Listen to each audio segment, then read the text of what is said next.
Health sector steps up efforts to establish additional specialized hospitals for affordable medical care. Correspondent brings us up to speed with happenings around premises of late first African face of television. These are some of the highlights on Panorama this afternoon. My name is Musa Abubakar.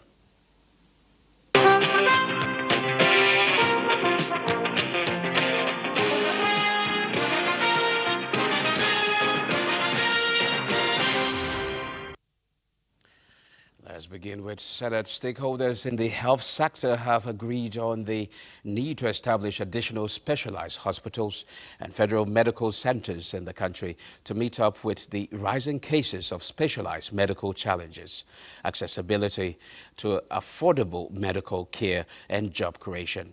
This was during a one-day public hearing by Senate Committee on Health on 3 health-related establishment and amendment bills. National Assembly correspondent Isa Mohammed has details. The bills are Federal Orthopedic Hospital Act Amendment Bill 2025 in Osun State, sponsored by Senator Francis Adeniwa. National Eye Center Establishment Bill 2025 in Jamaica, Adamawa State by Senator Abbas Aminu Iya, while the bill for the establishment and amendment of the Federal Medical Centers Act across states of the Federation was sponsored by different lawmakers. Stakeholders believe that the establishment of the tertiary health hospitals in the country will bridge the gaps. We must reflect some level of guidelines and framework. There is the need for the establishment of a federal medical center in Saminaka. That will take care of so many areas. Federal Medical Center, when established, will also not only take care of the state capital, but also the neighboring areas. It is therefore important having the medical center in Ningi, which will actually represent the entire 6 local governments. They also commended the committee for giving the opportunity to add value to the bills, while affirming that it is time for action and discouraging medical tourism. From the National Assembly, Isa Muhammad, NTA News. Now, let's now head to Ibadan, the ancient city of Ibadan, and of course the broadcasting industry are still mourning the death of Chief Mrs. Anike Agbaje Williams, Africa's first face of television in Africa, who passed on this Wednesday. Joining me live from Ibadan is Grace Ayalike, the residents of late Anike Agbaje, to tell us the mood around the premises and environs. Hello, Grace. What is happening? Yes, here in Ibadan, Idishin, Jericho to be precise, the residents of late Chief Anike Agbaje Williams, where she spent most of her life. It is quiet here. The family members are grappling with the reality of her demise. It's really quiet. The environment is one that is sober. And actually, in retrospect, Anike Agbaje Williams stands as an iconic figure in African broadcasting, a woman of beauty and substance, whose sonorous voice resonates far beyond the realms of television and radio.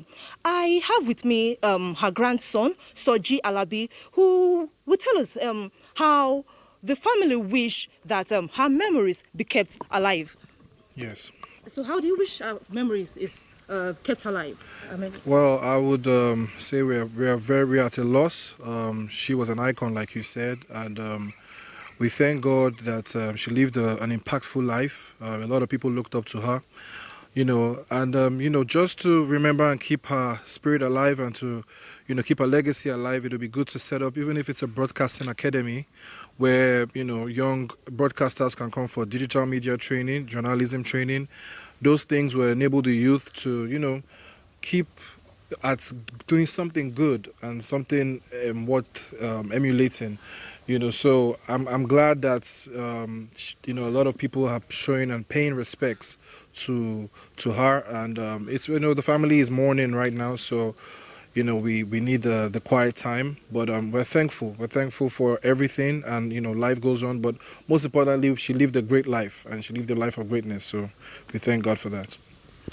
As we continue to celebrate the life and times of Africa's first lady of the tube, we celebrate how well she has contributed to the media industry, and we believe that her contributions will keep inspiring generations to come. Well, thank you, Grace. Now, moving on, let's now join Doris in our Port Harcourt Network Center for more on Panorama. Hello, Doris.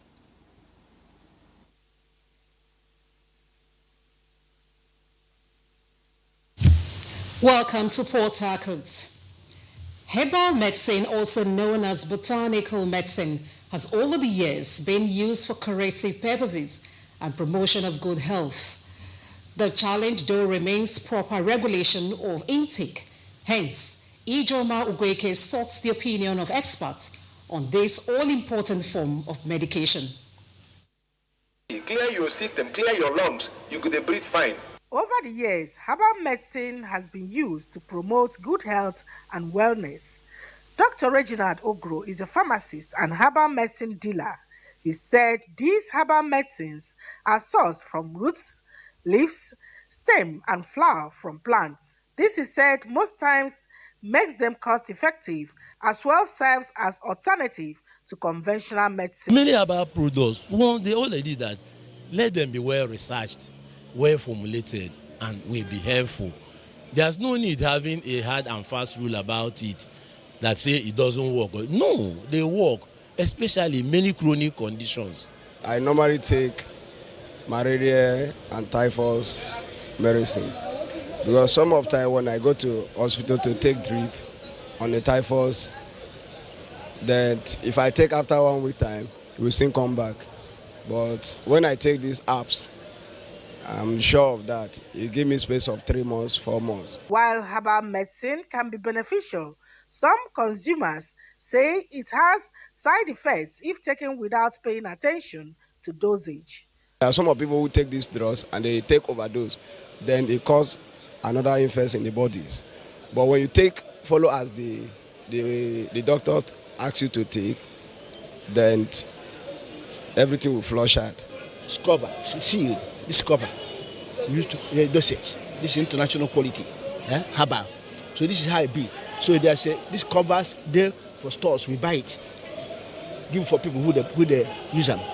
There's nobody that acted say that they acted on his. To minimize the risk of side effects, there are concerns that herbal medicines should be produced and labeled according to standardized dosage. When those drugs are compounded in such a way that they have to be used, but say morning, night, the person who makes it, who designed it, should be able to design at least a standard dosage that it should be used for, that should be used. This, they argued, will require close and effective monitoring by regulatory agencies as part of their oversight mechanism, and also ensure compliance by manufacturers. In Port Harcourt, Ijomu Gweke, NTA News. Light on the herbal medicine. It's pharmacist Emmanuel Onogo, Rivers State Coordinator, NAFDAC. Sir, thank you for joining us. Thank you. How is NAFDAC reviewing the growing increase in the acceptance of herbal medicine? Since the advent of COVID-19 in 2020, there's a lot of interest in herbal medicine in Nigeria. And as a result, there's increase in the number of applications that is coming to NAFDAC. And as a result, NAFDAC is doing a lot to encourage our local manufacturers in the production of herbal products in Nigeria. And we are doing a lot in several ways. One of the ways that NAFDAC has put a low tariff on local registration of herbal medicines in Nigeria. That the cost of registration of herbal products in Nigeria has been reduced to encourage local manufacturers. NAFDAC is organizing stakeholders meetings with local manufacturers to educate and train them on best practices in herbal manufacturing. We are also doing public enlightenment programs to educate the public on dangers of consuming herbal products that are not registered by NAFDAC. NAFDAC is also conducting good manufacturing practice inspection for facilities that want to register their products with NAFDAC to ensure that those products are produced under good manufacturing practice, hygiene.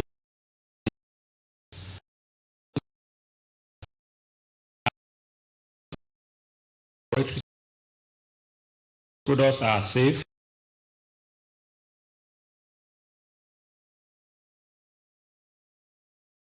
Marketplaces, public places to look out for herbal products that are in the market. We sample them for laboratory testing. We also mop up those products that are not registered by NAFDAC. All right, I know that NAFDAC, as the regulatory agency, has rules guiding operations of manufacturers of these health remedies. How effective are you doing this?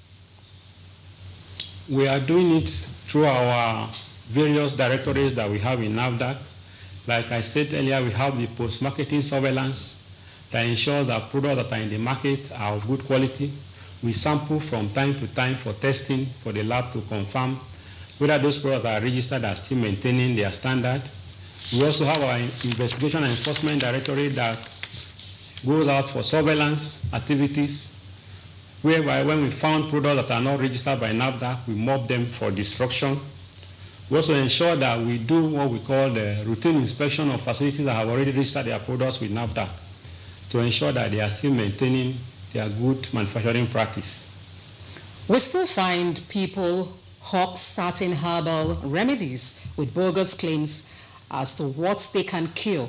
What is NAFDAC doing in this direction?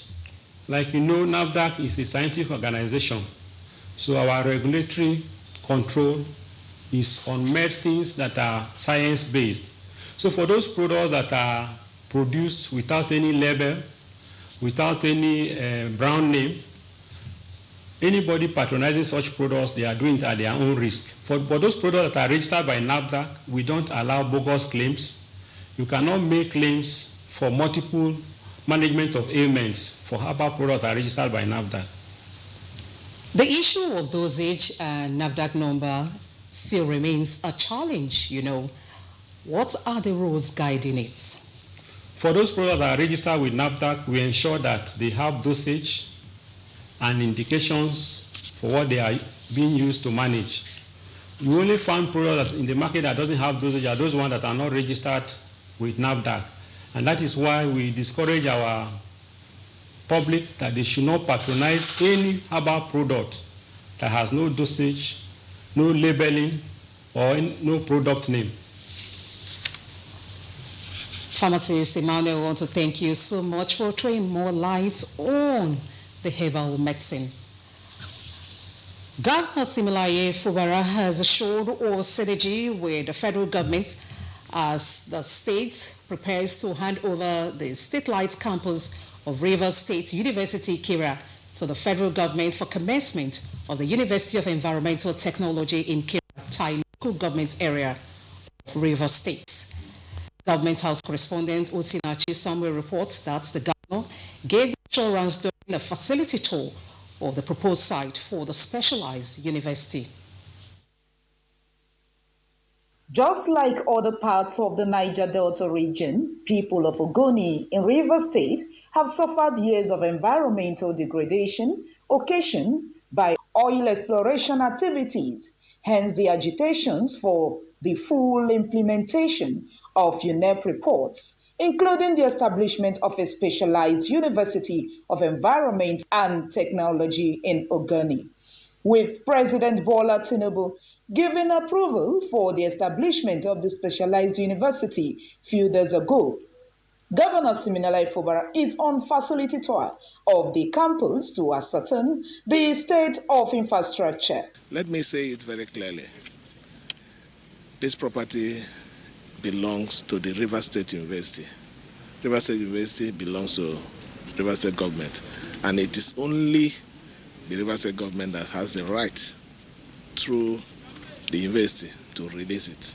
And we can assure the interested party, more especially the president, who out of his own goodwill has approved this university, and the National Security Advisor, who requested that we release that after this meeting here, we're officially going to transmit a letter of release for the takeoff of the university. The governor of Rivers State was conducted round the campus by the Vice Chancellor of the Rivers State University, Professor Okubulen Lerum. From Kira Entai local government area of Rivers State, Osinachi Samuel, NTA News. Lasting solution to lingering crisis between communities in the Eastern Obolo local government area and a privately owned petrochemical company is in sight as the state government has set up a tripartite committee to unravel circumstances behind the impasse. Clement Bariku reports. On February 12, 2025, Governor Umoino led service commanders and other stakeholders to Eastern Obolo in search of solutions to what has kept the indigenes at loggerhead with the company establishing the gas and petrochemical free zone project. Two issues were identified: the closure of the creeks and the planned relocation of Ikonta and Obianga people from their ancestral homes. After a tour of the project site that has gobbled over 1,000 hectares of land, Governor Umoino promised to set up a tripartite committee to address the grey areas. This inauguration is in fulfillment of that promise. The Sterling Petrochemical should not block all of the channels that the people pass through to their ancestral home until the provisions are properly made. We look at it, then we can now formally move the people, then they can go ahead. Governor Umoino directed the Ministry of Lands to conduct a thorough assessment of the land area currently occupied by the company that surpassed the 1,000 hectares earlier allotted by the state government. The tripartite committee has representatives of the state government, the Eastern Obolo communities, and the company. It has 3 months to submit its reports. Clement Barikui, NTA News. To stay.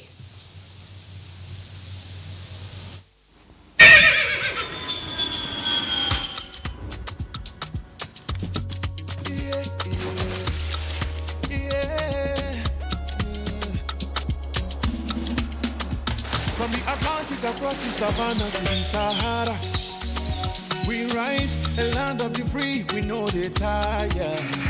We dream great, our spirit is undying.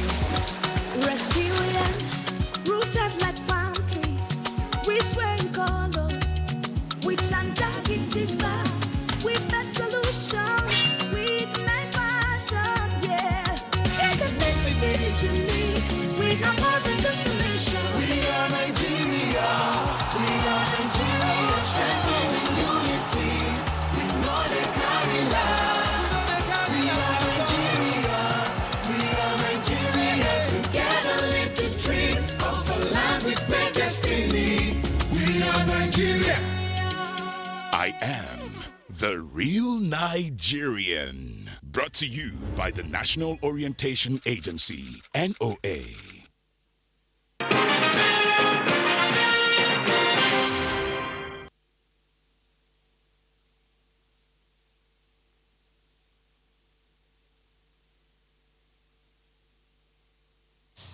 Welcome back.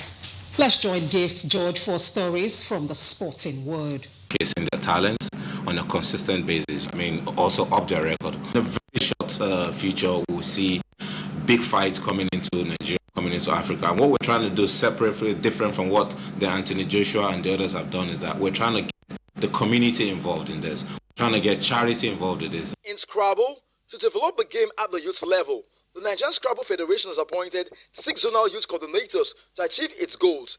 Ben Quickpen, captain of Team Nigeria to the last West African Scrabble Championship, Okagbue Ajuluchukwu, a top player at the Masters category, and Hassan Ojuluchukwu are among those appointed.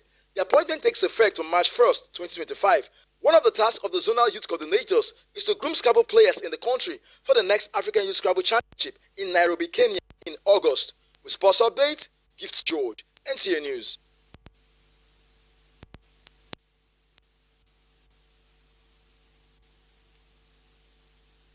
Report just reaching us now indicates that the Supreme Court has barred the Central Bank of Nigeria, the Accountant General of the Federation, and other agencies from releasing funds to the governments of Rivers State until it purges itself of what the court describes as flagrant disobedience to court orders. That's it on Panorama from Port Harcourt Network Center. Thanks for watching. Good afternoon.